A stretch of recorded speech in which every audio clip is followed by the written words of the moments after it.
الحمد لله نحمده ونستعينه ونستغفره ونعوذ بالله من شرور أنفسنا ومن سيئات أعمالنا. من يهده الله فلا مضل له ومن يضلل فلا هادي له. ونشهد أن لا إله إلا الله ونشهد أن سيدنا ومولانا وحبيبنا وشفيعنا محمدا صلى الله عليه وسلم ما آتاكم الرسول فخذوه وما نهاكم عنه فانتهوا. صدق الله العلي العظيم. نقشوں کو تم نہ جانچو میرے قریب آ کے دیکھو. نقشوں کو تم نہ جانچو میرے قریب آ کے دیکھو. کیا چیز کھو رہی ہے کیا چیز مر رہی ہے.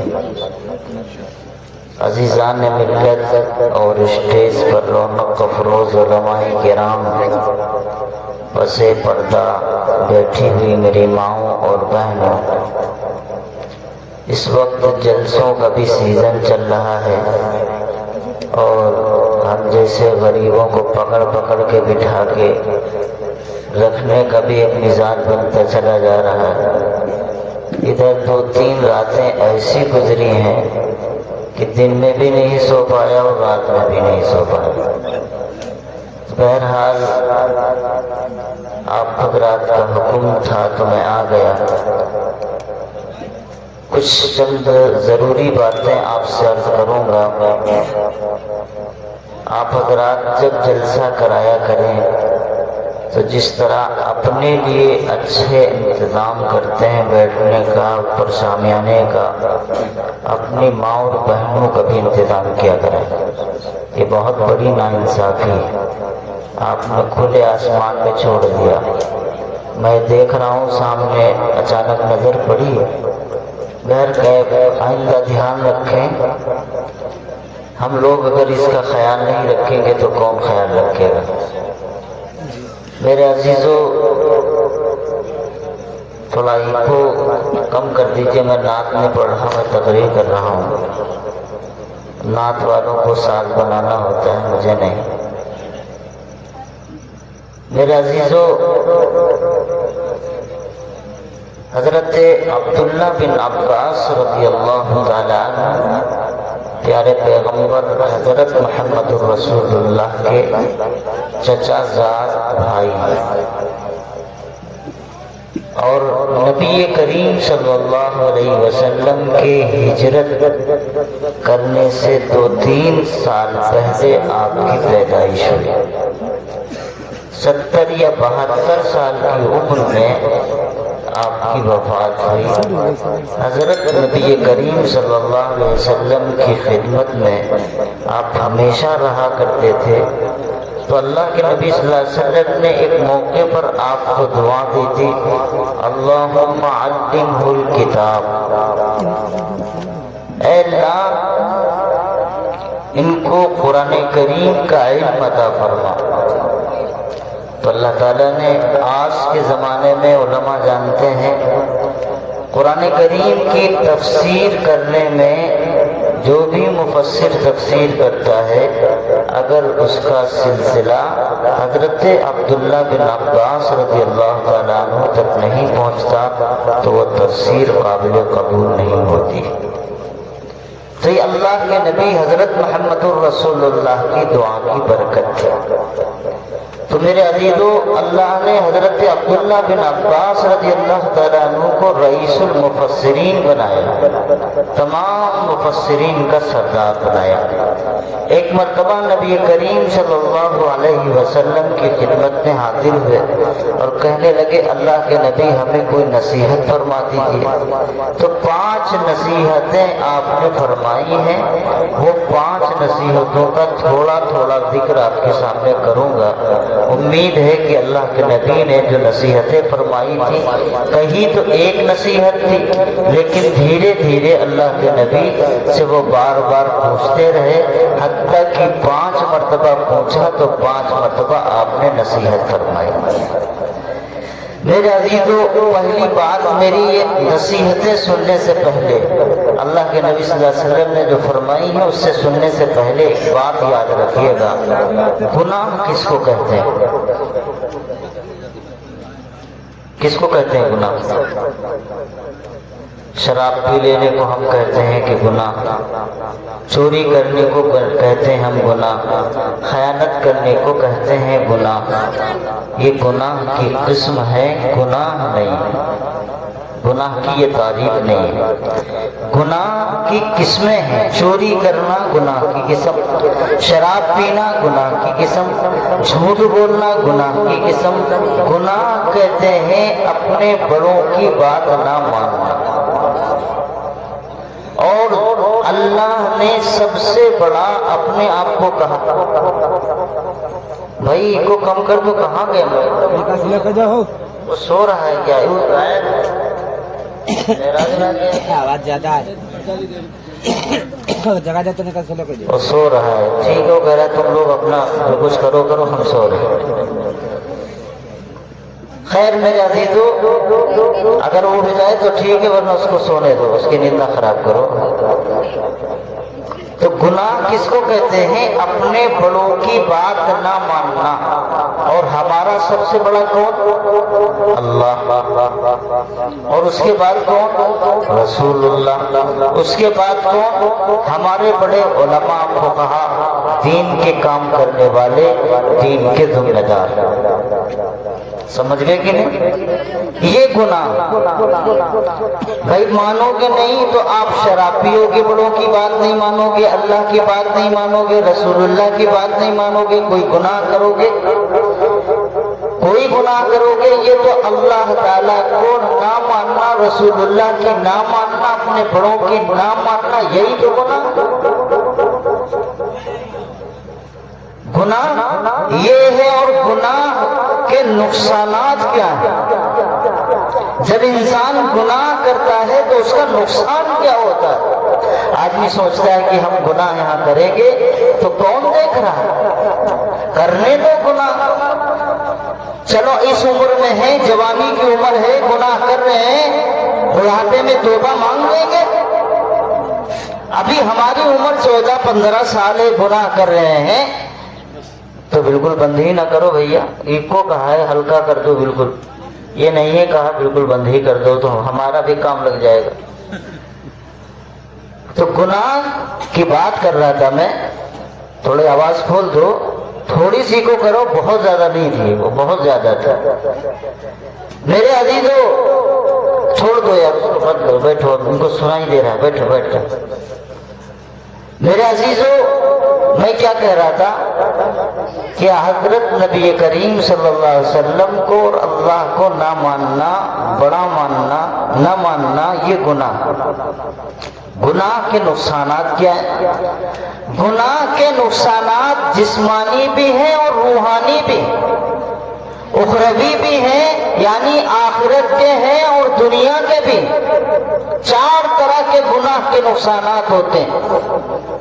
نمبر 1 پر گناہ کرنے والے کی عقل کم ہو جاتی، خوب اچھی طرح سن لیں، گناہ کرنے والے کی عقل کمزور ہو جاتی۔ نمبر 2 پر انسان کے چہرے پر نور باقی نہیں بچتا۔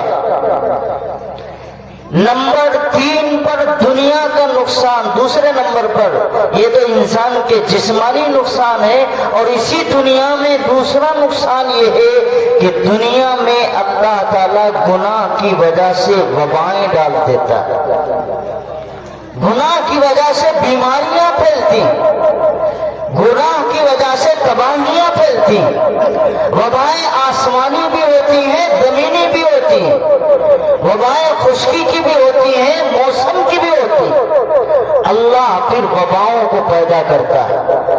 دنیا کا نقصان یہ ہے، انسان کا ذاتی نقصان یہ ہے کہ جسم کے اندر یہ حالات پیدا ہوتے ہیں کہ عقل کمزور ہوتی ہے، اور اللہ تعالیٰ کو ماننے والا، رسول اللہ کی اطاعت کرنے والا، رسول اللہ کی مکمل پاسداری کرنے والا، نبی کے ہر ایک حکم پر اپنے آپ کو اتارنے والا جسم کے اعتبار سے تو کمزور ہو سکتا ہے، لیکن جتنی عمر بڑھتی ہے اس کی عقل اور فراست، ایمانی قوت بڑھتی ہے۔ ایک عام انسان ہے، بوڑھا ہوتا ہے تو نہ گھر کا رہتا ہے نہ گھاٹ کا۔ ایک عالم جب بوڑھا ہوتا ہے تو پورے علاقے کے علماء، پورے علاقے کی عوام، پورے علاقے کے سارے لوگ اپنے سر پہ بٹھاتے ہیں۔ فرق سمجھ رہے ہیں کچھ؟ یہ ایمان اور گناہوں سے بچنے کی اللہ تبارک و تعالی دنیا ہی میں وہ مقام عطا کر دیتا ہے کہ ایک عام انسان جب بوڑھا ہوتا ہے، نہ گھر کا رہتا ہے، نہ گھاٹ کا رہتا ہے، نہ محلے میں عزت باقی رہتی ہے، نہ لوگوں میں عزت باقی رہتی ہے، بیٹے بھی آ کر کے طرح طرح کی باتیں سناتے ہیں، بہویں بھی سناتی ہیں، سب گھر والے بھی آتے ہیں، رشتہ دار بھی آتے ہیں، عزت کم پڑ جاتی ہے۔ آدمی کہتا میں بیمار، میں کمزور ہو گیا، میرے منہ میں دانت تک نہیں بچے، میں کچھ بھی کر نہیں سکتا، میں کما نہیں سکتا، تو میں گھر کا بھارو ہو گیا، میں خاندان کا بھارو ہو گیا، میری کوئی عزت و وقار نہیں ہے۔ لیکن جب دیندار، عالم، متقی اور دیندار ہوتا ہے، عمر بڑھتی ہے، شاگرد اس کو اپنا سر کا تاج بنا لیتا ہے، لوگ اس سے دعائیں کراتے ہیں، لوگ اس کے پاس آتے ہیں، لوگ کھینچ کے چلے آتے ہیں۔ یہ کیا ہے؟ بات کریں تو اللہ تعالیٰ ان کی عقل کو ایسا بڑھاتا ہے، فراست کو اتنا بڑھاتا ہے کہ تم تو سمجھ نہیں سکتے، لیکن ہمارے بڑے علماء آنے والے طوفانوں کے رخ کو دیکھ کر کے بھانپ جاتے ہیں کہ سمت یہ طوفان جائے گا اور امت میں کیا کیا حالات آئیں۔ اس امت کے علماء میں، بڑوں میں سب سے بنیادی چیز ہے مومنانہ فراست، جو اللہ تعالیٰ ان کے ایمان اور ان کے علم اور عمل کی بنیاد کو دیتا ہے۔ آج چند اخبارات کو پڑھ کر کے اور چند چیزیں سمجھ کر کے، چند دو چار انگریزی کے جملے جان کر کے لوگ اپنے آپ کو عقل مند کہتے ہیں، دانشور کہتے ہیں، کہیں حالات بگڑ جائیں تو کہتے ہیں یہ علماء ہاتھ پہ ہاتھ دھرے بیٹھے ہیں، ان کو کچھ کرنا ہی نہیں ہے، ان کو کوئی بات ہی نہیں کرنی ہے، ان کو میدان میں آ جانا چاہیے۔ علماء سمجھ رہے ہیں حالات کو، وہ اپنے مطابق فیصلہ دیں گے۔ اگر کبھی کسی بڑے عالم نے کوئی مسئلہ بیان بھی کر دیا، کوئی بات بھی کر دی، اخبارات میں آ گئے، تو ہم جیسے کلبیل جو ان فراست کو نہیں سمجھ سکتے، ان کی ایمانی قوت کو نہیں سمجھ سکتے، ہم بھی اعتراض کرتے ہیں کہ ان کو اس وقت بیان دینے کی اتنی ضرورت نہیں تھی۔ لیکن یہ اہل علم جانتے ہیں، علماء جانتے ہیں کہ اللہ تعالیٰ نے ایمان والوں کو جو فراست دی ہے، قوموں میں اور لوگوں میں جہاں رہتے ہیں وہاں آنے والے حالات سے پہلے ہی آگاہ فرماتے ہیں۔ یہ چھٹی قوت اللہ تعالیٰ انسان کو دیندار لوگوں کو عطا کرتا ہے، ہر کسی کو نہیں ملا کرتی۔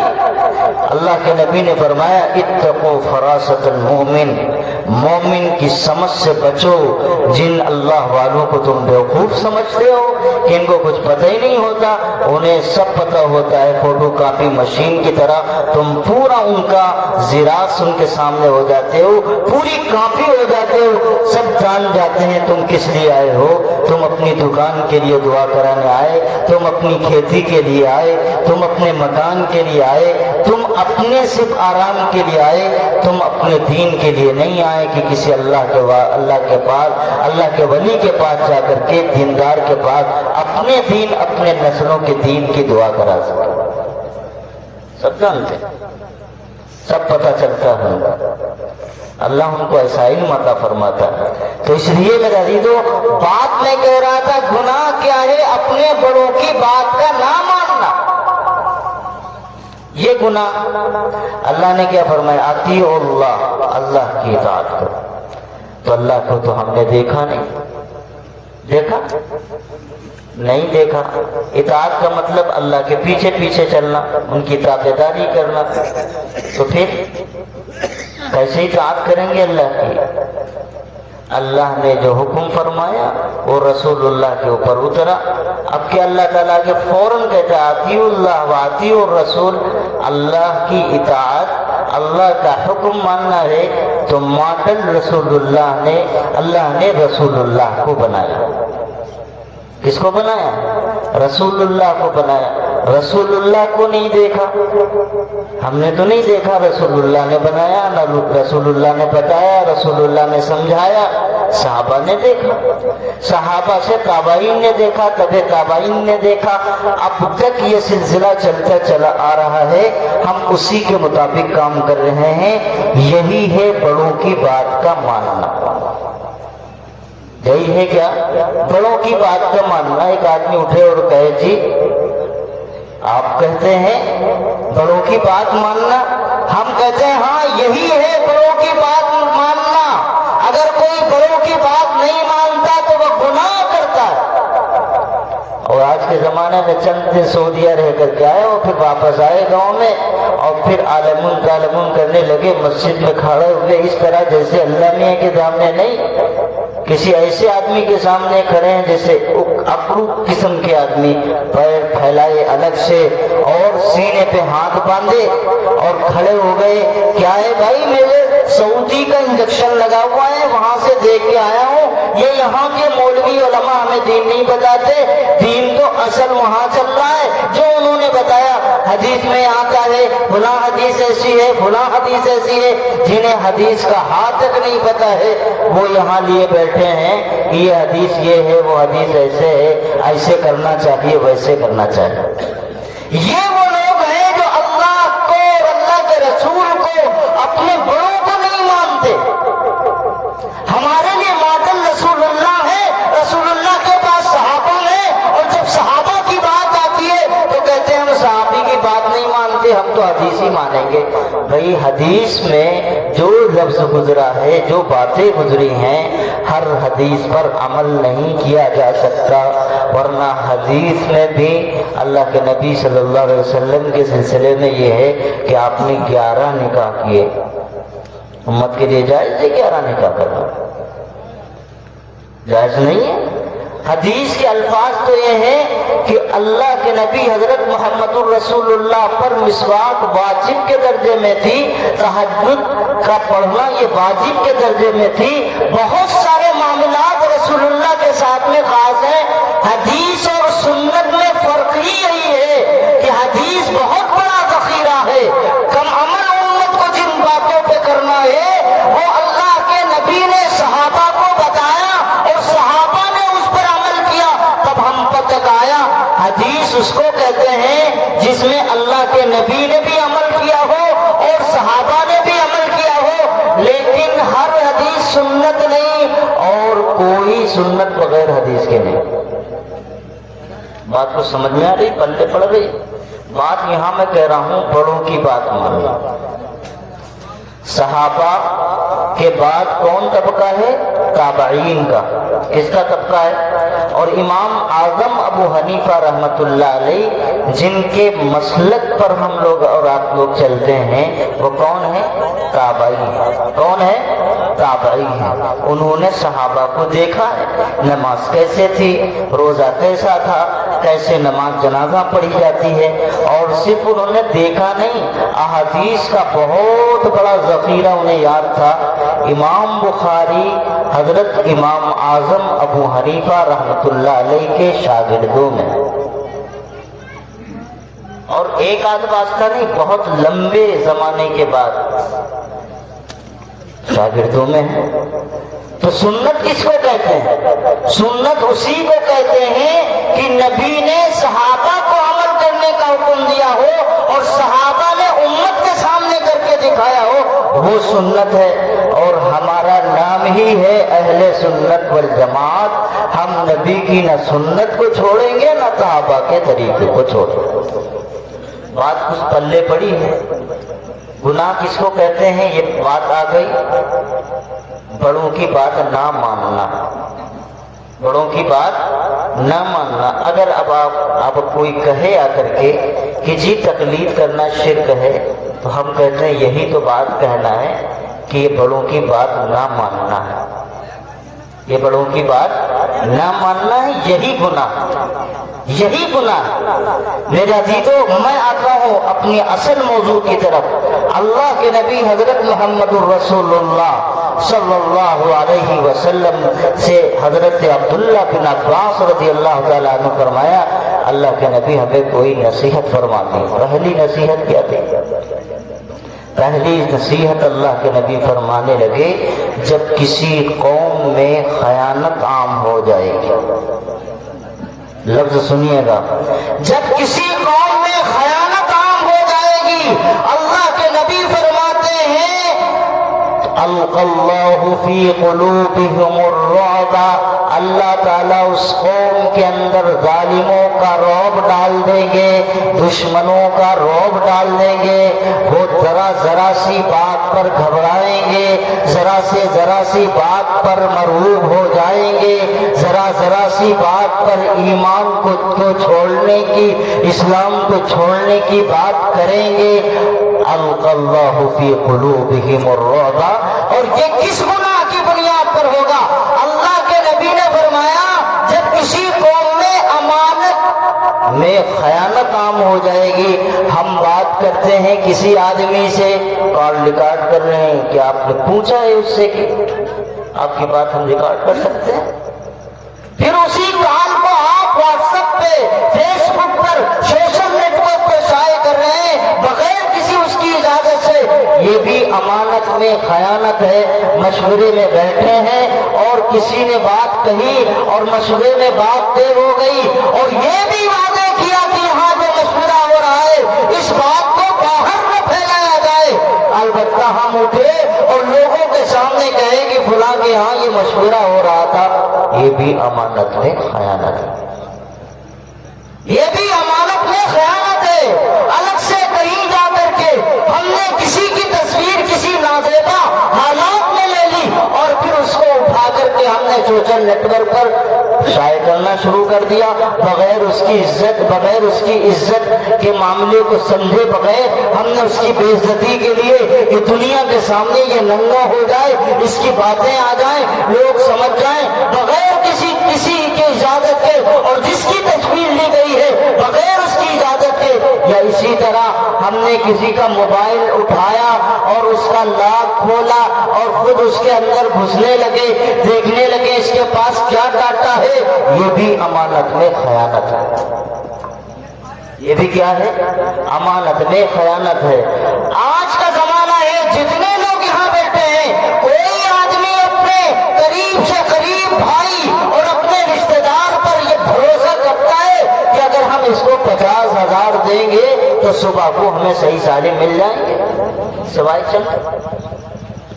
چند کیونکہ لوگوں کو پتا ہے کہ اگر ہم اسے پیسہ دیں گے تو یہ امانت میں خیانت کر لے جائے گا، یہ پیسہ مان لے گا، یہ ہضم کر لے گا، یہ امانت میں خیانت کر لے گا. بلکہ ہم اپنے جملے میں کہیں گے کہ ایسی ڈکار لے گا کہ اس کی ڈکار کی آواز تک نہیں. بات سمجھ رہے ہیں؟ یہ امانت میں خیانت ہے. یہ گناہ ہمارے سماج میں کتنی تیزی کے ساتھ پھیل رہا ہے، چاہے موبائل کے ذریعے سے ہو، چاہے ہمارے معاملات کے ذریعے سے ہو، ہمارے لین دین کے ذریعے سے ہو. کسی امانت کی کہیں حفاظت نہیں ہو رہی ہے. مدرسے کا پیسہ آ گیا تو ہم خود امین ہے، خود ہی خائن ہے. مطلب میں یہاں علماء سے مراد نہیں لے رہا ہوں، ایک بڑی تعداد ہے جو مدرسوں کو چلاتی ہے ہم جیسے لوگوں کی شکل. بڑی تعداد ہے. بدنام علماء ہوتے ہیں، نام علماء کی طرح ہوتا ہے، چہرہ بھی علماء کی طرح ہوتا ہے، اور وہ غبن کرتے ہیں، وہ قوم کی امانت کو ضائع کرتے ہیں، وہ امانت میں خیانت کرتے ہیں. مسجد کے ذمہ دار پیسہ رکھا ہوا ہے، اپنی ذاتی استعمال میں لے لیا. یہ امانت میں خیانت نہیں ہے، یہ امانت میں خیانت نہیں ہے. مسجد کے لیے جو جائیدادیں وقف ہیں وہ وہاں کا صدر سیکریٹری بیٹھا ہوا ہے، ان جائیداد کو اپنے ہاتھ میں لیے بیٹھا ہوا ہے. کسی کی مجال ہے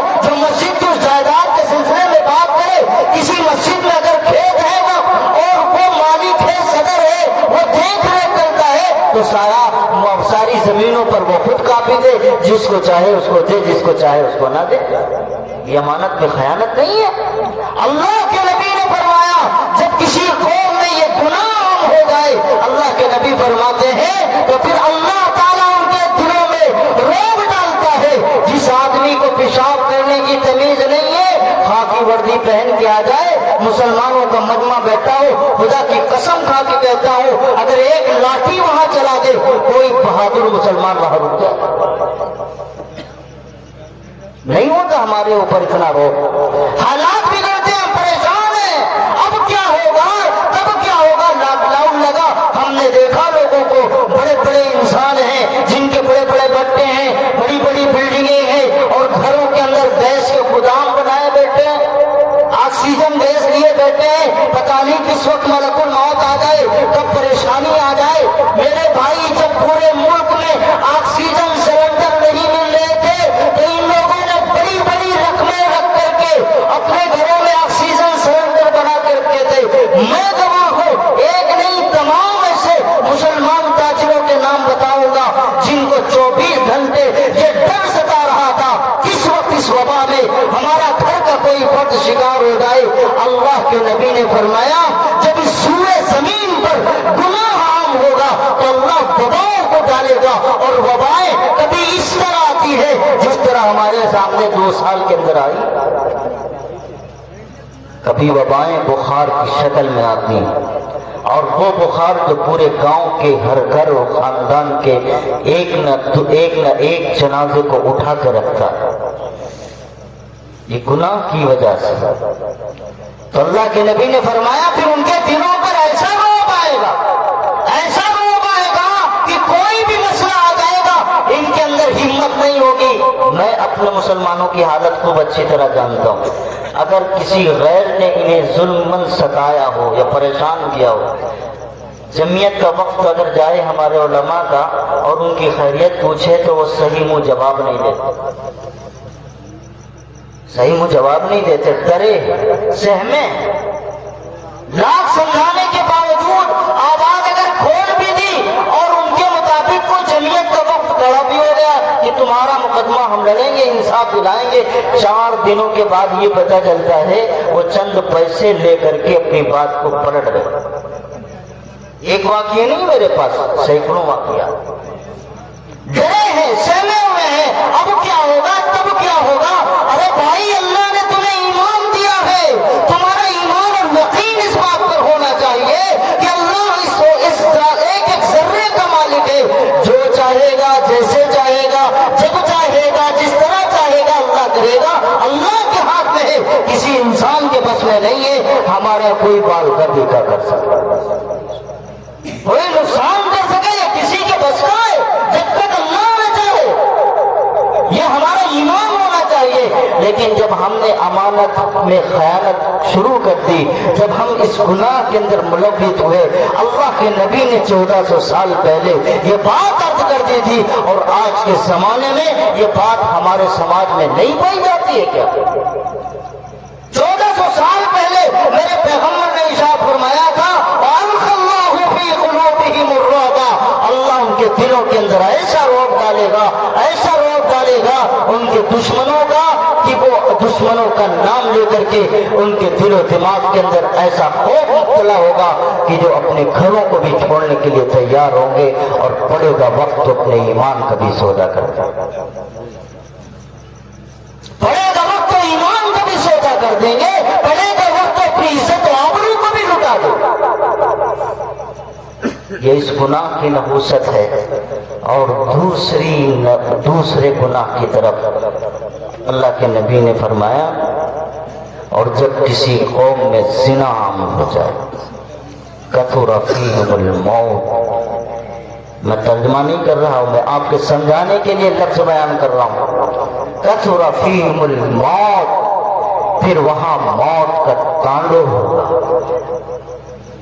پھر وہاں موت کا تانڈو ہوگا، ہر گلی اور شہر کے اندر موت آئے گی، ہر نوجوان موت کا لقمہ بنے گا، بچے لقمے بنیں گے، نوجوان بچے اور بچیاں لقمہ موت کا بنیں گے۔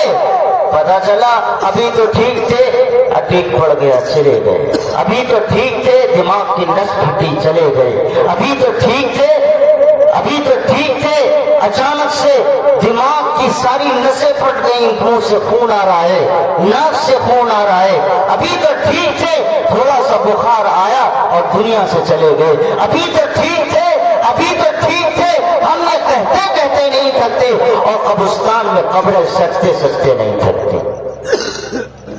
ایک مٹی کا انسان جنازہ پورا کرتا ہے، مٹی دے کے آتا ہے، قبرستان سے باہر نہیں نکل پاتا، فون آتا ہے فلاں رشتے دار کا انتقال ہو گیا۔ ایک مٹی دے نہیں پایا تھا اور دوسری جگہ جا رہا، ایک کی تیاری مکمل نہیں ہو پائی تھی اور دوسری جگہ جا رہا۔ کیا یہ موت کا تانڈو نہیں ہے؟ بخارات کی شکل میں ہمارے گاؤں میں نسلوں میں پورے کے پورے سفڑے نہیں تیار ہو جاتے، پورے کے پورے علاقے نہیں صاف ہو جاتے۔ ابھی ٹھنڈک آ رہی ہے، تھوڑی سی ٹھنڈک پڑے، کیا اس سے پہلے ٹھنڈک نہیں ہوتی تھی؟ نہیں ہوتی تھی۔ تب تو یہ پکے مکان بھی نہیں تھے، تب تو یہ اتنے آرام بھی نہیں تھے، یہ بجلی کا سسٹم بھی نہیں تھا، یہی چھپر تھا، یہی مٹی کی دیواریں تھی، یہی لوگ ہمارے آباء و اجداد تھے، انہی گھروں کے اندر رہتے تھے، انہی چھپروں میں رہتے تھے۔ ان کو سردی بھی لگتی تھی، گرمی بھی لگتی تھی، برسات بھی آتی تھی، سارے موسم آتے تھے اور اس سے زیادہ خطرناک طریقے سے آتے تھے۔ اب سارے مسائل موجود ہونے کے باوجود پتہ چلا سردی میں اتنے لوگ ٹھٹک گئے، سردی میں یہ ہو گیا، سردی میں فالج اٹیک ہو گیا، سردی میں وہ ہو گیا، جنازے پہ جنازے اٹھتے ہی چلے جا رہے۔ ذرا سی موسم نے کروٹ لی، جس موسم نے آ کر کے آپ نے اس کا استقبال کیا تھا کہ سردی کا موسم آ رہا ہے، موسم بڑا خوشگوار ہوگا، ذرا برسات کا موسم آ رہا ہے، بڑا موسم خوشگوار ہوگا، ذرا سردی تیز ہوئی تو تھوڑا موسم نارمل ہو جائے، گرمی کی ابتدا ہو گئی، اب گرمی کا موسم ہوگا، خوشگوار موسم ہوگا، لیکن وہ موسم تو آتا ہے ساتھ میں موت کی بارش بھی لے کے آتا ہے۔ کس وجہ سے؟ جب کسی قوم میں زنا عام ہوتا ہے۔ زنا کرنا بڑا آسان ہے، جس گلی میں چاہو زنا آسان، جس شہر میں چاہو زنا آسان، کیونکہ ہم نے اپنے آپ کو اس فیلڈ میں خود ایسا تیار کیا۔ بچیوں پہ پردہ نہیں، ماؤں میں حیا نہیں۔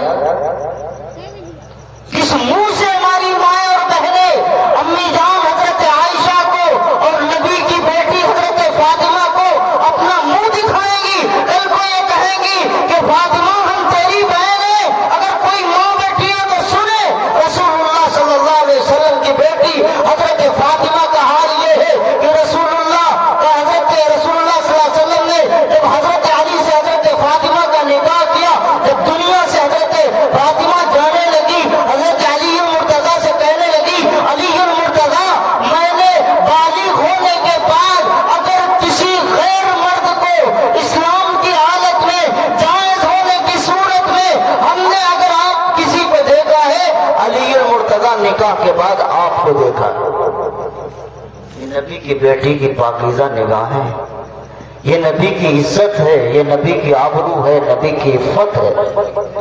یہ نبی کی بیٹی جب کل قیامت میں گزرے گی، اولیاء کی جماعت کو روکا جائے گا رک جاؤ، اتقیاء کی جماعت کو روکا جائے گا رک جاؤ، انبیاء کی جماعت کو روکا جائے گا رک جاؤ، پل صراط سے کوئی نہیں گزرے گا، حضرت محمد الرسول اللہ کی بیٹی جنت کی سردار حضرت فاطمہ الزہرا گزر رہی ہے۔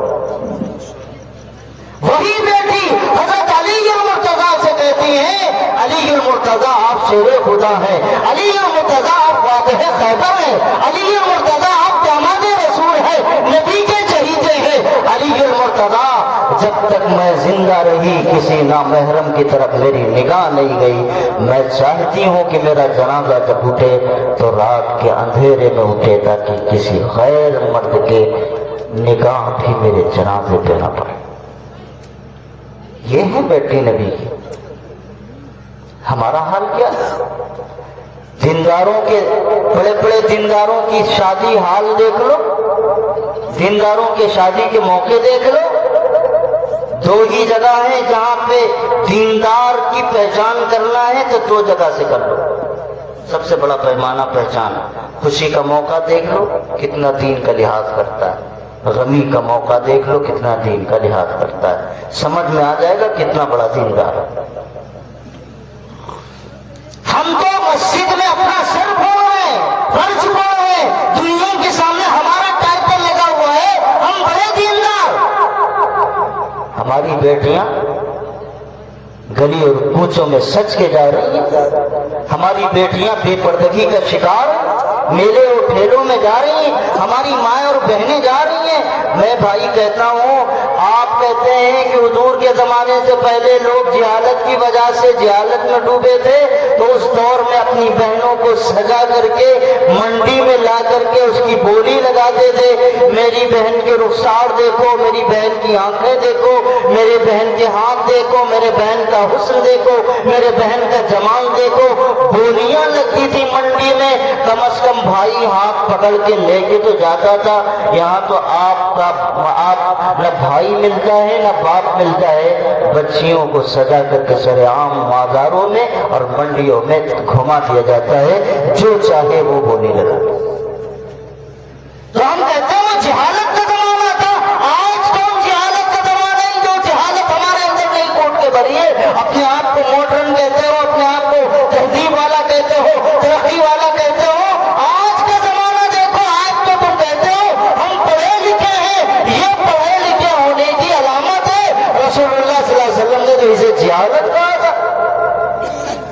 آج ہمارے گھر بے پردہ ہو گیا، جو چاہے گاؤں کا کوئی آدمی کسی کے گھر میں بغیر جھجک جا سکتا ہے، نہیں ماحول ہمارے جو چاہے بغیر جھجک کے کسی کے گھر میں جا سکتا ہے، اللہ ماشاءاللہ گاؤں میں ایک آدھ گاؤں لوگ ہوں، اللہ ماشاءاللہ کہتا ہوں، یہ بے پردگی کا عالم ہے۔ جب آپ کے گھر میں ایک اجنبی جو غیر مرد ہے، اگرچہ وہ چچا کا بیٹا ہو، پھپھو کا بیٹا ہو، جتنوں میں زاد لگتا ہے، جتنوں میں زاد لگتا ہے، کتنا ہی آپ اس کو سگا مانیں، وہ شریعت کی نظر میں آپ کا نامحرم ہی رشتہ ہے۔ آپ بلا کے بیٹھا رہے ہیں، آپ بلا کے چولہے کے پاس بلا رہے ہیں، وہیں کھانا کھلا رہے ہیں، گھر میں آپ کی بہنیں، آپ کی بچیاں موجود ہیں، آپ مطمئن بیٹھے ہیں اپنی ذات پر۔ اور میرے بھائی یاد رکھو، یہ وہ وقت ہے، یہ وہ حالات ہیں کہ جہاں ایک دیوار دوسری دیوار سے مل کر کے بھی مطمئن نہیں ہے کہ میری دیوار کے بغل میں جو میرے بھائی کا گھر ہے، اس گھر سے کوئی گناہ نہیں ہو سکتا۔ سگے بھائی کے رشتے پر اتنا مٹ چکا ہے، یہاں غیر کی بات ہی چھوڑ۔ زنا تو ہمارے ماحول کا ایسا، یہ سمجھتے ہیں لوگ صرف زنا کر لینا ہی کافی ہے، زنا کے اسباب بتا رہا ہوں۔ بے پردگی یہ زنا کا پہلا سبب۔ اللہ کے نبی فرماتے ہیں انسان کی آنکھیں بھی زنا کرتی ہیں۔ 70 سال ہو گئے، 80 سال ہو گئے، 40 سال ہو گئے، نانا والے ہو گئے، دادا والے ہو گئے، پوتے والے ہو گئے، اب بھی مسجد سے نکلتے ہوئے قدم اگر کسی غیر محرم پر پڑتی ہے تو نگاہیں گھور کر دیکھتے ہیں، جب تک وہ چلی نہیں جاتی اس وقت تک نگاہ اپنی واپس نہیں کرتی۔ بدنگاہی کا یہ عالم ہے، یہ زنا نہیں ہے، یہ آنکھ کا زنا ہے۔ اور یہ وہ کیمرے ہیں، کیمرے جو ساری تصویر دل کے اندر لے کے جاتی ہیں، اور دل سے خیالات پیدا ہوتے ہیں، کبھی ہاتھ کام کرتے ہیں، کبھی پیر کام کرتے ہیں۔ یہ آنکھ جاسوس ہے ہر چیز کی، یہ فوٹو لیتی ہے، پوری ویڈیو بناتی ہے، پھر انسان کے دل میں بٹھالتی ہے، پھر دماغ میں آتا ہے، پھر یہ دماغ اور دل مل کر کے پھر انسان کے اعضاء اٹھتے ہیں، پھر وہ گناہوں کی طرف جاتا ہے۔ اور یاد رکھنا میرے بھائی، زنا بھی ایک قرض ہے، قرض۔ آج اگر ہم کسی کی بیٹی اور بچے کے سلسلے میں سن رہے ہیں یا سمجھ رہے ہیں یا ہم سوچ رہے ہیں فلاں لڑکی یا فلاں کی بہن یا فلاں کے سلسلے میں، تو یہ یقین رکھیے کہ تمہارے گھر کے اوپر بھی کسی کی نگاہ۔ بد نظر اٹھنے ہی والی تھی کسی کی جانب، اپنی بیٹی کا خیال آیا تو دل کانپ گیا۔ ایک واقعہ بتلاؤں، ایک چوڑی پہنانے والا چوڑی پہنا رہا تھا، 10 سال سے اس کا کاروبار تھا۔ ایک دن اس کے دماغ میں اچانک شیطانی فطرت آئی، ایک عورت کا ہاتھ پکڑا غلط ارادے سے، اور ادھر اس کا نوکر جو 15-20 سال سے کام کر رہا تھا، گھر کے اندر اس کی بیوی کا ہاتھ پکڑے تھا، اور بیوی چیخ رہی تھی مجھے بچاؤ۔ یہ دوڑ کے بھاگا تو دیکھا کہ نوکر میری بیوی کا ہاتھ پکڑے ہوئے ہے۔ نوکر سے پوچھا تو نے کیوں کیا؟ کہا میرے دل میں غلط خیال آیا۔ مالک نے کہا یہ غلط تیرے دل میں نہیں آیا، میرے دل میں آیا تھا۔ تم کرو گے زنا کا کوئی قدم، یقین جانو تمہارے گھر بھی محفوظ نہیں رہے، نہیں محفوظ رہ سکتے۔ کسی پر بد نظری کرنے سے پہلے اپنے دل میں یہ خیال کر لینا کہ تمہاری بھی بہن ہے، تمہاری بھی بیٹی۔ کسی پر بد نظری کرنے سے پہلے یہ دل میں خیال کر لینا کہ تمہاری بیوی کی طرف اگر کوئی دیکھے تو تمہیں کیا لگے گا اور کس طرح کا اندازہ ہو۔ اس لیے اللہ کے نبی حضرت محمد رسول اللہ نے فرمایا جب زنا عام ہوگا کثر فیہم الموت، پھر اس قوم کے اندر موت کی کثرت ہوگی۔ آج نکاح کو علماء کہتے کہتے تھکے جا رہے ہیں، لیکن یہاں ابھی مفتی صاحب نے پوری بات بیان کی، کچھ سننے میں آ رہا تھا مسجد میں۔ یہاں تو حال یہ ہے کہ ہماری ناک کٹ جاتی ہے اگر ہم تھوڑا موڑا چھوٹا موٹا پروگرام کر کے نکاح کر لیتے ہیں۔ لڑکی والے کہتے ہیں ہمارے یہاں 10-12 آدمیوں کو لے کے مت آئیے گا، یہ جنازہ نہیں چاہیے، یہ ہمیں جنازہ نہیں چاہیے۔ بے شرمو، وہ جنازے کی بات کرتے ہیں جو 6 آدمی 5 آدمی جو ہے، جنازہ 6 آدمیوں پہ جاتا ہے۔ جب تیرا جنازہ اٹھے تو بتانا کتنے لوگوں کا جنازہ جاتا ہے۔ کہتے ہیں 6 آدمی آئے جنازہ لے کے آئے، نہیں کہتے؟ یعنی اگر کوئی لڑکے والا کوئی تیار بھی ہو جائے تو لڑکی والے تیار نہیں۔ ہماری توہین ہوگی، بے عزتی ہوگی۔ تمہاری توہین جب ہوگی جب اللہ چاہے گا، جب عزت تب ہوگی جب اللہ چاہے گا۔ تم لاکھ انتظام کر دو، کروڑوں روپے خرچ کر کے ٹینٹ پر ٹینٹ لگا دو، دنیا کے اعلیٰ قسم کے کھانے کھلا دو، اللہ جب تمہیں ذلیل کرنا چاہے گا تو تم بچ نہیں سکتے۔ یہ عزتیں تمہارے کھانے کھلانے کی وجہ سے، ٹینٹ کی وجہ سے، تمہارے انتظام کرنے کی وجہ سے نہیں ملتی۔ اللہ جب چاہتا ہے تب عزتیں ملتی۔ وَتُعِزُّ مَن تَشَاءُ وَتُذِلُّ مَن تَشَاءُ۔ ذلت اور عزت اللہ کے ہاتھ میں، کھانا کھلانے میں نہیں اور کھانا دینے میں نہیں، بھیڑ اکٹھا کرنے میں نہیں، بہترین سارا نظام کرنے میں نہیں۔ اللہ جب ذلیل کرنا چاہے گا کتنا ہی عمدہ اچھا نظام کر لو، ذلیل کر کے رہے گا۔ اور یہ مہذب ڈکیت جاتے ہیں جو بارات میں، یہاں علماء بیٹھے ہیں، میں آپ سے نصیحت کہتا ہوں اللہ کے واسطے آپ جانا چھوڑ دیں، اللہ کے واسطے۔ اگر کوئی بہت زیادہ ضد کرتا ہے تو آپ شرط رکھیں آپ کا یہ جنازہ جائے پہلے، جب صفے باندھ لینا وہاں کھڑے کھڑے جانوروں کی طرح کھا لینا، جب تمہارا پیٹ بھر جائے گا آرام سے بیٹھنا، جب نکاح کا وقت ہوگا ہم کو گاڑی بھیج دینا 4 ویلر، ہم آ جائیں گے تمہارا نکاح پڑھا کے چلے آئیں گے۔ آپ زینت نہ بنے۔ یہ مہذب ڈکیت ہوتے ہیں۔ بڑے بڑے نمازیوں کو دیکھا بارات میں گئے، ایسا این کیے بیٹھے رہتے ہیں کہ جیسے لگتا ہے کہ کبھی یہ مسجد کا رخ انہوں نے نہیں کیا تھا۔ ساری نمازیں کو اور میں تو کہتا ہوں کتنا لوگوں کے پاس وقت ہے. ابھی ان سے کہہ دو یار کہیں چلنا ہے, تھوڑا کام ہے, مدرسے کا کام ہے, مسجد کا کام ہے, ان کے پاس وقت نہیں ہے. بارات کے لیے سارا وقت ہے ان کے پاس. یہ مہذب ڈکیت ہے, مہذب ڈکیت کسی لڑکی کے گھر والوں کے پاس جاتے ہیں, یہی لوگ جاتے ہیں بارات بن کر کے اور جا کر کے کھانا کھاتے ہیں. اس کے سسرال والوں نے ہماری عزت نہیں کی, کھانا اچھا نہیں تھا, روٹی اچھی نہیں تھی. وہ تو پوری زندگی اور لائف اپنے گھر پہ آنے والے مہمانوں کے لیے اور اپنی بیٹی کو رخصت کرنے کے لیے پوری زندگی خرچ کر دیتا ہے. اور یہ مہذب ڈکیت جاتے ہیں, اس باپ کی عزت کو لوٹ کے آتے ہیں, اس کے پورے گھر والوں کی عزت لوٹ کے آتے ہیں, اور پھر کہتے ہیں کھانا اچھا نہیں تھا, نظام اچھا نہیں تھا, یہ اچھا نہیں تھا. اور بھوکھوں کہاں گئے تھے؟ کس نے بلایا تھا تمہیں؟ گئے آپ بارات میں اور عزت چاہتے ہیں داماد کی طرح, عزت چاہتے ہیں داماد کی طرح. ایک داماد ہوتا ہے, سب داماد نہیں ہوتے. یہ دماغ سے خیال نکالو. ہر باراتی سمجھتا ہے میں داماد ہوں, نکاح ہوا ہے کسی سے اور یہ سارے باراتی سمجھتے ہیں کہ میں داماد ہو, تم داماد نہیں ہو. جو ہے وہ ہے.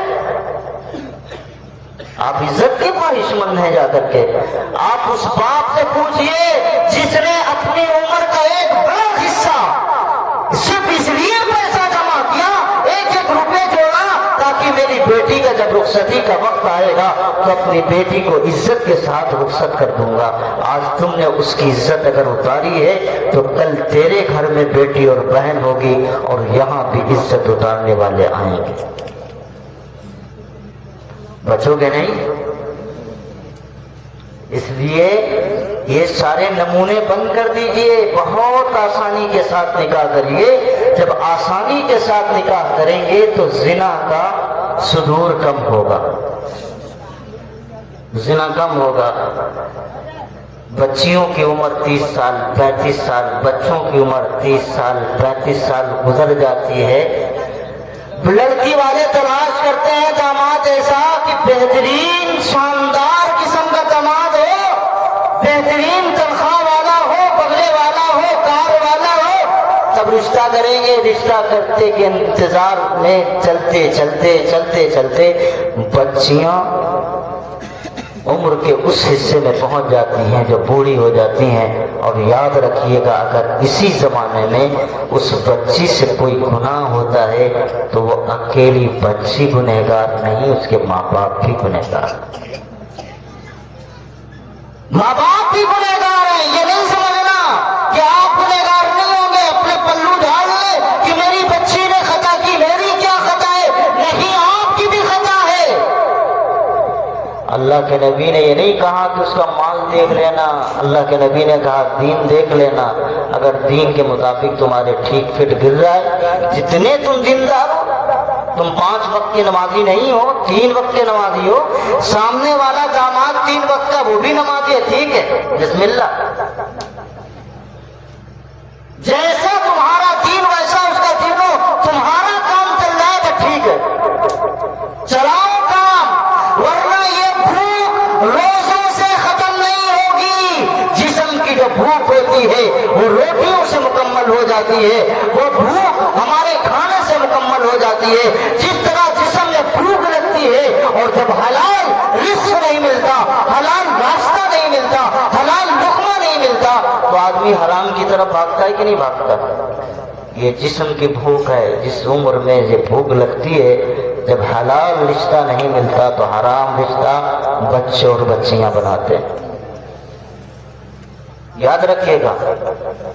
تو اللہ کے نبی نے کیا فرمایا, جب گناہ کسی قوم میں زیادہ ہونے لگے تو اس قوم کے اندر موت کی کثرت ہوتی ہے. اور تیسرا گناہ, وقت میرا مکمل ہو رہا ہے, تیسرا گناہ بیان کر کے انشاءاللہ بات ختم کر دوں گا. تیسرا گناہ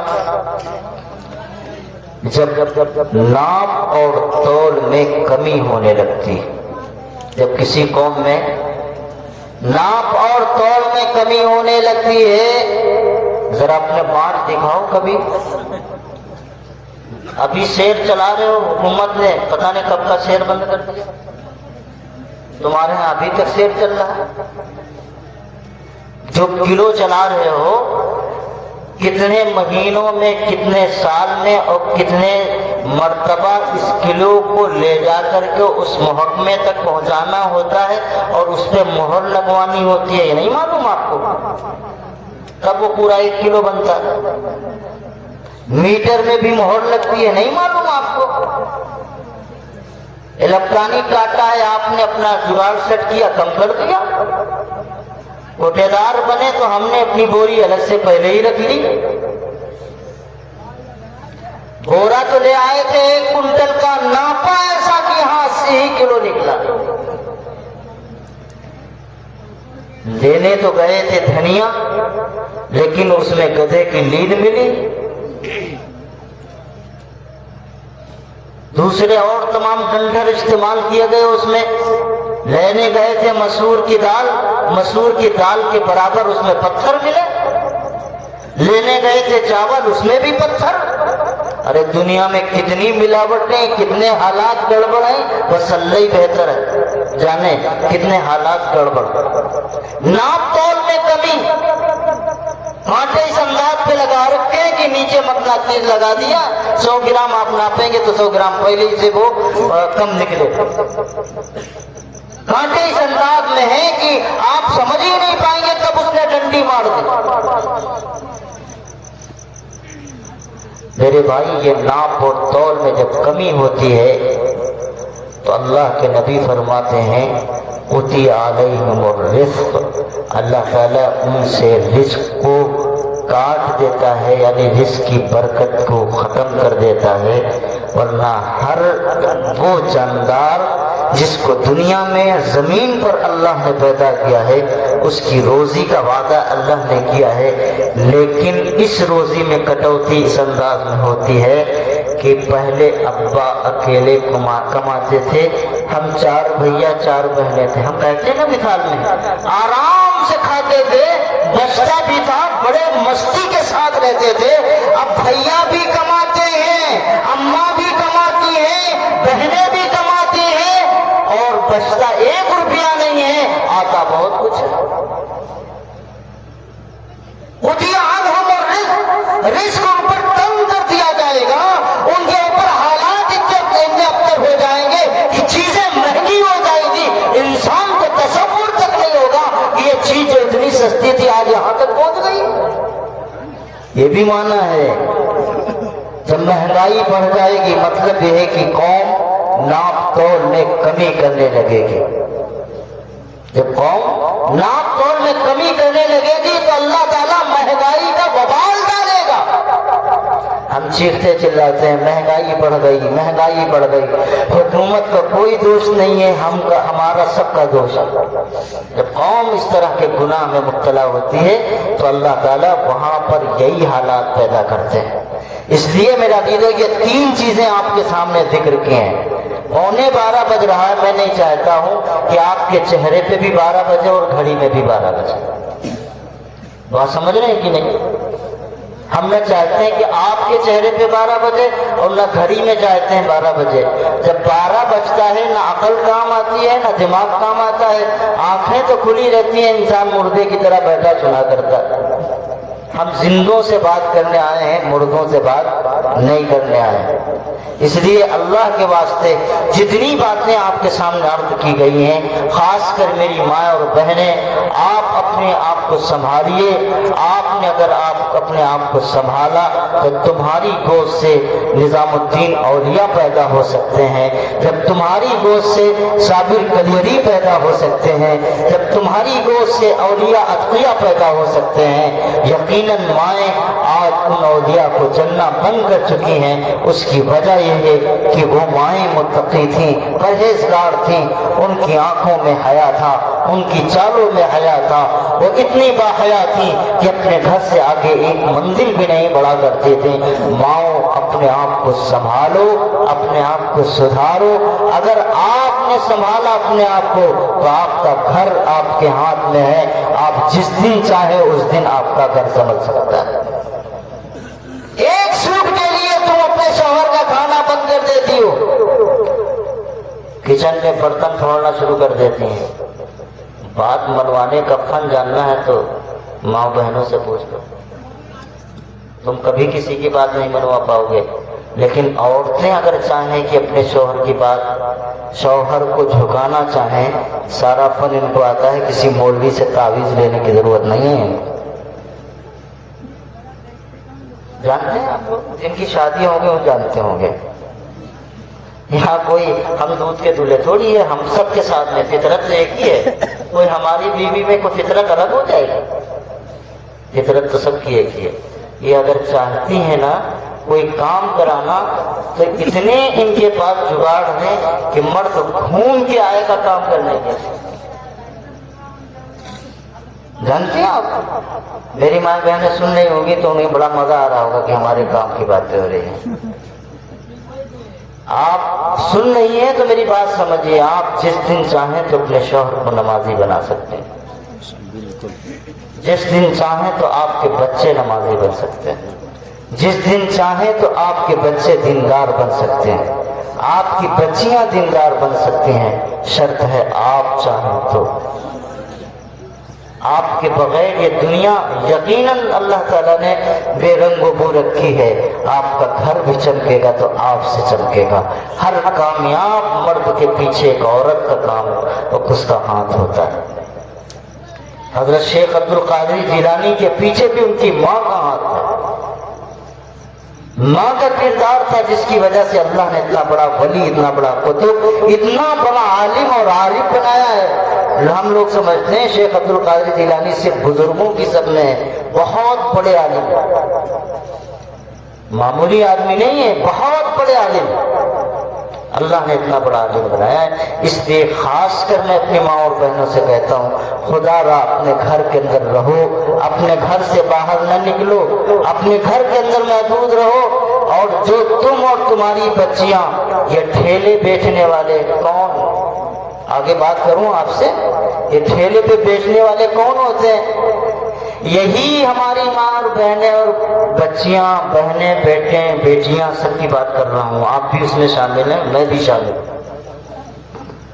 اگر میرا بھائی مسلمان کوئی پڑوس میں رہتا ہے, برادری کے اعتبار سے جس کو ہمارے ہاں اونچ نیچ کہتے ہیں, نہیں کہتے ہیں یہ چھوٹی برادری کا, حالانکہ اسلام میں اس کا کوئی تصور نہیں. اسلام میں سب مسلمان بحیثیت مسلمان کے برابر ہیں. اللہ نے قرآن میں فرمایا برادریاں صرف آپس میں پہچان کے لیے ہیں, فخر کے لیے نہیں ہے کہ اونچا کون ہے نیچا کون ہے. بات سمجھ رہے ہیں کہ نہیں؟ یہ بات بھی یاد رکھیں, یہ بڑا مرد ہے, یہ الگ سے موضوع ہے. کبھی اللہ زندگی رکھے گا تو اس پہ بھی بات کروں گا انشاءاللہ. یہ الگ سے موضوع ہے. آج بہت برا حال ہو چکا ہے قوم کا کہ چھوٹی برادری, بڑی برادری, ارے کیا ہے؟ اللہ نے قرآن نے کہا ان اللہ یتقاکم, سب سے بڑا انسان اللہ کے نزدیک وہ ہے جو تم میں سب سے زیادہ متقی ہے اور پرہیزگار ہے, چاہے وہ کسی بھی برادری اور قوم سے تعلق رکھتا ہو. اور اللہ کے نبی نے فرمایا ہے چاہے جو بھی برادری ہو, سب آدم علیہ السلام ان کے ابا ہے. سب کے ابا کون بنائی برادری؟ کس نے؟ اللہ نے. ہم نے خود بنائی ہے پہلے. پھر اللہ نے کہا اگر برادری بن بھی گئی ہے تو یہ اللہ کی نشانی بھی ہے, اور صرف یہ مقصد ہے کہ آپس میں ایک دوسرے کا تعارف ہو جائے, ایک دوسرے کو پہچانو. یہ مقصد نہیں ہے کہ ایک دوسرے کی یہ اونچا ہے یہ نیچا ہے. ہم ہندوستان میں بیٹھ کر کے یہاں کے ماحول کو دیکھ کر کے اپنے اندر یہ سب چیزیں لے آئے. پنڈتوں کی طرح کہ پنڈت اونچے ہیں اور وہ نیچے ہیں, ایسے ہم بھی تو سوچنے لگے کہ پنڈتوں کی طرح ہم اونچے ہیں یا نیچے ہیں. اسلام اونچ نیچ کی بالکل اجازت نہیں دیتا. بات سمجھ رہے ہیں کہ نہیں؟ تو میں کہہ رہا تھا کہ اگر کوئی ہمارے ہاں بہت نیچی برادری کو, جس کو ہم لوگ اپنی زبان میں پسیا کہیں, جسے اپنے کہتے نہیں پسیا ہے, یا اور بھی جو چھوٹی چھوٹی برادری ہیں, ٹھیلا لے کر کے آلو بیچتا ہے. کیا بیچتا ہے؟ آلو بیچتا ہے, ابال کے اپنے گھر لاتا ہے. ایک آدمی ہے مسلمان گھرانہ ہے, اس کو ہم چھوٹی برادری کا کہتے ہیں, تو اس کے گھر میں اپنے بچوں کو بھیجتے ہیں, نہ اپنے خاندان کو، کسی کو نہیں بھیجتے، کیونکہ وہ ہماری نظر میں کیا ہے؟ حقیر ہے، چھوٹا ہے۔ اس کے پاس ٹھیلے کے پاس ہماری بچیاں، نوجوان کیا نہیں کھاتی ہیں؟ ٹکی وہ کھائیں، پکوڑی وہ کھائیں، ساری چیزیں وہ کھائیں۔ آپ کو پتہ نہیں ہے کہ باہر کی چیزیں، متقی لوگوں کے ہاتھ کی چیزیں کھانے سے اللہ دین کی پیداوار کرتا ہے، دین کی پیداوار کرتا ہے، اور بے دین لوگوں کے ہاتھ سے کھانے سے اللہ تعالیٰ اس کے اثرات اسی انداز میں دیتا ہے۔ شیخ سرہندی رحمت اللہ علیہ کے بیٹے تھے، وہ خدا داد مادر ذات اللہ کے ولی بنے تھے، جب پیدا ہوئے تب سے ہی وہ اللہ کے ولی تھے۔ عجیب و غریب ان کا حال تھا۔ شیخ سرہندی رحمت اللہ علیہ ایک مرتبہ مسجد سے باہر نکلے تو اللہ تعالیٰ ان کے حالات کو اتنا وہ کر چکا تھا کہ وہ دنیا ہی کے اندر کشف ہو جاتا تھا کہ اس میں جو نمازی گئے ہیں نا، اس میں جنتی کتنے ہیں اور جہنمی کتنے ہیں۔ اندازہ لگا سکتے ہیں اللہ تعالیٰ نے کتنا ان کو تقویٰ اور کتنی بڑی ولایت عطا فرمائی۔ انہوں نے کیا کیا، نماز سے نکلنے سے پہلے تمام سارے چپل رکھے ہوئے تھے جیسے ہماری مسجد میں رکھے تھے، سب چپلوں کو کچھ کے چپل دائیں طرف کر دیا اور کچھ کے بائیں کی طرف کر دیا۔ حضرت شیخ سرہندی رحمۃ اللہ علیہ جب باہر نکلے تو انہوں نے دیکھا تو سمجھ گئے کہ میرے بیٹے ہی کا کمال ہے۔ وہ نہیں جان سکتا یہاں پہ کہ کون جنتیوں کا ہے اور کون جہنمیوں کا ہے، اس نے کیا ہے یہ کمال۔ اللہ تعالیٰ نے کشف کا یہ عالم کر رکھا تھا، ان کے سامنے سارے راز کھلتے تھے۔ تو حضرت نے فوراً ایک مرید کو بلایا، کہا ان چپلوں کو ایک ساتھ ملا دو۔ کیا مطلب، اگر کوئی آتا تو سمجھ جاتا ہے دنیا میں کہ ہمارے لیے جنت ہے، ہمارے لیے۔ حضرت نے ملا دیا، پھر ان کو بھیجا اپنے استاد کے پاس، اپنے پیر کے پاس، اور کہا کہ بھائی اس کی اصلاح کرو، یہ تو ہمارا بیڑا غرق کر دے گا، یہاں حالات اس طرح بنا دے گا، اس کی اصلاح کرو، یہ تو بہت آگے جا رہا ہے، اس کو روکو۔ حضرت نے کیا کیا، کہنے لگے، پھر کچھ دن گزرے اور ہم نے باہر جو بازار میں سامان بکتا تھا وہ ان کو کھلانا شروع کیا۔ کیا کیا، کھلانا شروع کیا بازار کی چیزیں، اور بازار کی چیزیں جب کھانی شروع کی وہ سارے مسائل جو پہلے تھے سب ختم، اب کوئی کشف نہیں ہوتا۔ حضرت شیخ سرہندی نے پوچھا بھائی کون سا وظیفہ پڑھا تھا؟ کہنے لگے کوئی وظیفہ نہیں پڑھا تھا، باہر بازار کی چیزیں کھلائی تھی تو جو کشف آتے تھے، جو راز اللہ کی طرف سے کھلتے تھے وہ آنے بند۔ کیا سمجھ رہے ہیں آپ؟ بازار میں غیروں کے ہاتھ سے کھائی ہوئی نکلی ہوئی چیزیں، بنی ہوئی چیزیں، اس کے استعمال کرنے سے تقویٰ پیدا ہو جائے، اس کے استعمال کرنے سے دینداری پیدا ہو جائے گی۔ وہ لاکھ تمہارا حلال پیدا ہو لیکن اس کا بنانے والا اگر کوئی غیر ہے تو غیر ہی چیزیں داخل ہو سکتی ہیں، اچھی چیزیں داخل نہیں ہو سکتی۔ اس لیے میری ماں اور بہنوں اپنے آپ کو سنبھالو۔ تم چاہو تو تمہاری اولاد بھی دیندار بن سکتی ہے، تم چاہو تو تمہارے شوہر بھی دیندار بن سکتے ہیں، تم چاہو تو تمہارا گھر سدھر سکتا ہے۔ اللہ نے تمہیں اپنے گھر کی شہزادی بنا کے رکھا ہے، ملکہ بنا کے رکھا ہے، اور ملکہ وہی ہوتی ہے جو ہر طرح کے معاملے میں اپنے قابو میں ساری باتیں رکھتی ہے۔ اگر تم چاہو، اگر یہ سب دیندار بن جائیں، یقین جانو تمہارا گھر جنت کا گہوارہ بن جائے۔ آج ہمارے گھروں میں دین نہیں ہے، اس لیے ساس بہوؤں میں لڑائی، آئے دن مقدمات، 2 مہینے بیتتے نہیں طلاق کی نوبت۔ نہ بیٹی کو دین سمجھایا نہ بیٹے کو دین سمجھایا، کسی کو دین نہیں سمجھایا۔ نہیں پتا اسے کہ ماں کی اہمیت کیا ہے، باپ کی اہمیت کیا ہے، سسرال میں کس طرح رہا جاتا ہے، دین پتہ ہی نہیں ہے۔ ڈگریاں دنیا کی حاصل کر لینے سے دنیا میں تعلیم یافتہ تو ہو سکتا ہے، گھر دین کی تعلیم سے چلتا ہے، دنیا کی تعلیم سے نہیں چلتا۔ یاد رکھیے اس بات، گھر چلے گا دین کی تعلیم سے، یہ ڈگریاں چلائیں گی دنیا۔ آپ کی تجارت، آپ کے بینک کا نظام، آپ کے سسٹم آپ کو پتا ہے تو سب کریں گے۔ گھر چلے گا دین کی تعلیم سے۔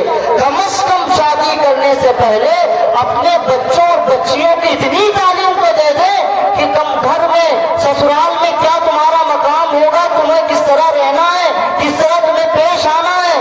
اپنی بہو کو تلاش کرنے کے لیے ہر گھر سے ہر جگہ سے فون کرتے ہو، بہترین بہو چاہیے جو ہماری فرما بردار ہو اور ہمارے بیٹے کی بات مانتی ہو، دیندار ہو، متقی ہو، سب کو جوڑ کے چلتی ہو. یہی باتیں تو کہتے ہیں نہیں. اور جو بیچ میں ہوتا ہے اس کو کیا کہتے ہیں؟ وسیٹ. کیا کہتے ہیں؟ وسیٹ سے یہی کہتے ہیں. وہ تلاش کرتا ہے سب کہیں. تم بہو تو وہ تلاش کرتے ہو جو تمہارے من کی ہو. تم بیٹی کو بہو کی طرح کیوں نہیں بناتے؟ جب تم اپنی بیٹی کو جس طرح بہو تلاش کرتے ہو ویسے بناؤ گے تو دنیا میں تم کو بہویں بھی ملے گی. بیٹی بناؤ پہلے، بہویں بھی ملے گی. کرو گے انشاءاللہ. میری ماں اور بہنوں آپ سب سے گزارش ہے، جو باتیں آپ سے عرض کرتی ہیں درد مانا آپ سے اپیل ہے، اپنے آپ کو سنبھالیے، اپنے آپ کو سدھاریے. دنیا کہاں جا رہی ہے، کتنی عمر ہے ہمیں نہیں پتا. آج زندہ ہے، کل صبح باقی رہتے ہیں کہ نہیں پتا. ہم جائیں تو کم از کم اس طرف کے ساتھ جائیں کہ ہم دین پر چلنے والے تھے، دین پہ چلنے کی ہم نے ہمت کی، کوشش کی. تو یقین جانیے اگر ہمارے دل کے اندر کے ارادہ یہاں سے بن گیا اور اسی حالت میں ہم دنیا سے چلے گئے تو یقیناً اللہ تعالی ہم کو معاف کرے گا. اس لیے دین و دنیا کی بھلائی گر تجھے منظور ہے، اس کا دامن تھام لے جس کا محمد نام ہے. اللہ مجھے بھی آپ سب کو عمل کی توفیق نصیب فرمائے. آمین. وآخر دعوانا الحمدللہ رب العالمین.